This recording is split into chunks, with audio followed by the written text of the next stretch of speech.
जदि तथापि मुख्यमंत्री जानी न पारिकी से वेस्ट बेंगल जाउछन्ति प्रचार रे, आसाम जाउछन्ति प्रचार रे, ताले आम दिल्ली जीवु। दिल्ली रे जदि आमको न्याय न मिलला आत्महत्या दबु। आ तो किसी बाट ना ना। स्वाभिमान नवरंगपुर तरफरु प्रेस मीट टे करूछु।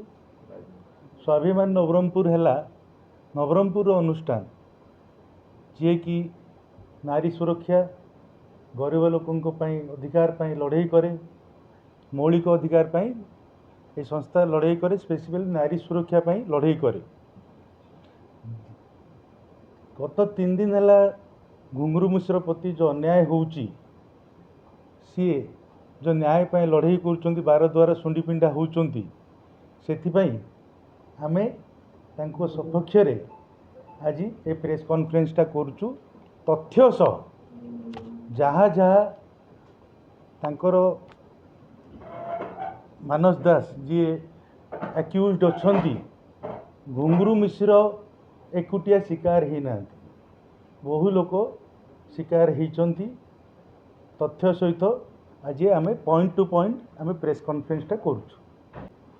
Cases pending against Manas Ranjan Das, these are the cases pending against जो आउरी भी बहुत अच्छी। एतिकी तथ्य आम लास्ट 2 दिन भितर आम संग्रह करूँ। एतिकी केसेस गुड़ा ओपन अच्छी और पेंडिंग भी अच्छी, आ किसी भी पुलिस भी एक्शन नहीं ना। केसेस नंबर रिगार्डिंग केसेस मु अरविंद भाई को मु कहूची। फास्ट केसेस है पोस्को केस जोटा कि खंडगिरी थाना रेजिस्टर होता। आर्म एक्ट भी लगी 2019 मसीह गोटे झील को टाणी घोषणा घोषणी कर से जो पोस्को एक्ट ना लगी एगेन्स्ट चार्जसीट 2022 बिना इन्वेस्टिगेशन रे चार्जसीट तेनाली आपण मैंने चिंता करूँ सेटिंग कौ भाया। सेकेंड है आपंकर भरतपुर रे गोटे रेप केस जोटा कि बोधे घुंगरू मिश्र, जोटा कि बर्तमान बहुचर्चित घुंगरू मिश्र केस बहुचर्चित एटा 2025।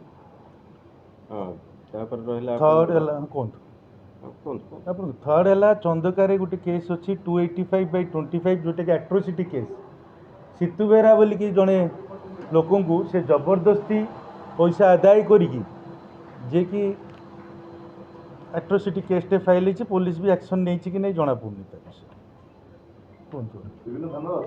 विभिन्न थाना भाया अच्छी। सीतु बेहरा को जहाँ कि से सुध तांकर किछिटा चेक रखी किछिटा चेक रखी ताकू बाउंस कला परे मध्य ताकू जोर जबरदस्ती बंधक लगे तांकू पैसा आदाय करथिले।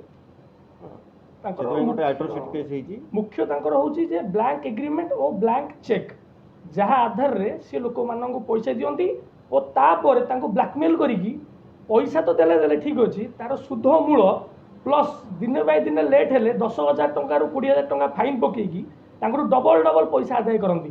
जदि पैसा नदेवे ता उपरे कौन करेंगे चेकटा को मन इच्छा अमाउंट पकईकी बाउंसटी करदेवे। यही भाया गोटे केस नुहे बहुत गुटे केस नार अच्छी। आ गोटे है खंडगिरी आर्म्स एक्ट केस लगी एफआईआर नंबर केते 730/25 पुलिस एक्शन नहीं एटा ओपन अच्छी बर्तमान एक्शन नहीं ना पुलिस ता ऊपर एक्शन नहीं कि ताको इमीडिएटली अरेस्ट करू पथे। तापर रहा पुणी चंदका थाना रे गोटे 420 केस जन एक्वागार्ड जे सर्विसमैन जे एक्वागार्ड सजाड़ती घर को जाइए कहले आम तुमको एम्स रे चाकरी करदेबू तोते। हाँ एम्स रे चाकरी करदेबू। एम्स रे चाकरी करवा फल से पिलाटी 1,60,000 टका देता से विक्टिम बर्तमान आम ग्रहण उपस्थित अच्छा विक्टिम। तुम नाटा कह दो तुम ना कौन सुरेश कुमार जेना एक्वागार्ड काम करे सुरेश कुमार जेना एक्वागार्ड काम करे न्याय पाई ना आउ सी अरेस्ट ही ना से केस रे बेल ही ना बेल आउट ही ना से सेमती निर्भीक भाव बाहर बुलूँ।